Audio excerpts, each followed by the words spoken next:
Part 2 of Final Fantasy VII Remake, Rebirth, is scheduled to release winter 2023. And as much as I'd love to see Rebirth this year, I don't think it's gonna happen. You serious? But if we really do get Rebirth this year, this might be one of the most insane years of gaming for Final Fantasy ever. Come to me, Ifrit! I predict it's going to be delayed into next year, but I'm going to present some arguments for a 2023 and a 2024 release, as well as share some updates from the developers on how the development process is going. Have fun! So let's look at the facts. Part 1 of Final Fantasy VII Remake released 10th of April 2020. It will have been 3.5 years since then and winter this year. Looking back at the previous mainline Final Fantasy games, there can be up to 6 years between the major entries. Admittedly, there was some development hell going on with number 15. Lies.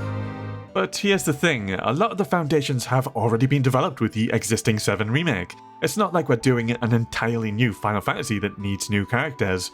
Of course, there's a ton of new characters and stuff going forward with Rebirth, but we've already got that foundation developed. Not to mention, Rebirth would have its development and optimization time cut down massively, by this being focused exclusively for the PlayStation 5. You see, Square aren't working around the limitations of the PlayStation 4's hardware this time, and they don't have to worry about optimizing the game for other systems' hardware and infrastructure. Pretty cocky, ain't you? Not just that, but it turns out Part 2 and 3 of 7 Remake have been in the works in the background for a while now. In February, the creative director Tetsuya Nomura gave us a little update, and he explains that his teams have adopted a new development structure where development of all 3 parts of Final Fantasy VII have been interconnected, and development has already started on the 3rd part. Since 7 Remake, Square have been pumping out all the games: Intergrade, Stranger of Paradise, Crisis Core Reunion, Final Fantasy XVI, not to mention the barrage of smaller scale games from all different departments. Square have been surprisingly efficient with their game development and releases recently. Hey, I'm trying to grow the channel, I'm trying to reach 10,000 subs, so any help would be greatly appreciated. Thanks. In the past few years, game delays have been rampant across the industry, especially with so many designers and developers having to work from home. It wouldn't be the first time Square has delayed a Final Fantasy. In 2016, just 6 weeks before 15's launch, Square announced a 2-month delay was needed for polish. Hopefully that won't repeat itself. Now, Final Fantasy XVI is releasing in a month's time, and at the very least at the end of March we got an update that the game has gone gold. That's left the developers with nearly 3 months to refine and polish up the game before release. This is great news for Final Fantasy XVI, and I hope Square keep up that trend and we see a similar case with 7 Rebirth.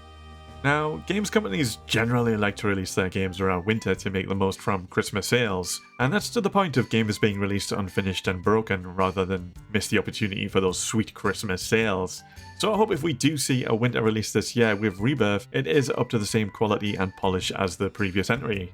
We don't want another Cyberpunk-like situation. Sorry for this. That's happening with so many games these days, especially on PC. Again, another quote from Tetsuya Nomura. This has me hopeful. He expresses commitment to this second game, and he believes Rebirth might just be the most important and memorable part for the fans. At the same time, sometimes you get all these game developers delaying their games into early next year, just because winter and Christmas is so saturated with other big games. Sometimes we see games squeezed in just before April, because that's when a new business fiscal year begins and games companies want to squeeze in those extra financials before a new year. E3 is cancelled this year, but fingers crossed we may still see conferences from Square Enix and PlayStation, and that might just be our best bet on an update on Rebirth. E3 would normally happen early June, so we may see PlayStation or Square conferences around that time, and that would also mean that Square have it all lined up so Final Fantasy XVI comes out in the back end of June, straight after they've generated loads of hype from what would have been E3. So I reckon those conferences will be heavily focused on Final Fantasy XVI, but there may still be some Final Fantasy VII Rebirth news and updates. Thing is, there's a PlayStation showcase in a few days on the 24th of May, which is quite a bit earlier than when E3 would normally happen, and no word on a PlayStation or Square Enix conference after that, so we might be in the dark for a little while. If Rebirth really is coming out this winter, surely we'll be getting an update soon. To be honest, after all this research, I think I've changed my mind a little. I feel like a winter release seems a little bit more possible. I mean, just the thought of Final Fantasy XVI and 7 Rebirth in the same year is just so insane. I want to hear from you guys. Do you think Rebirth will release winter this year, or do you think it'll be delayed into next year? Let me know. Peace for now.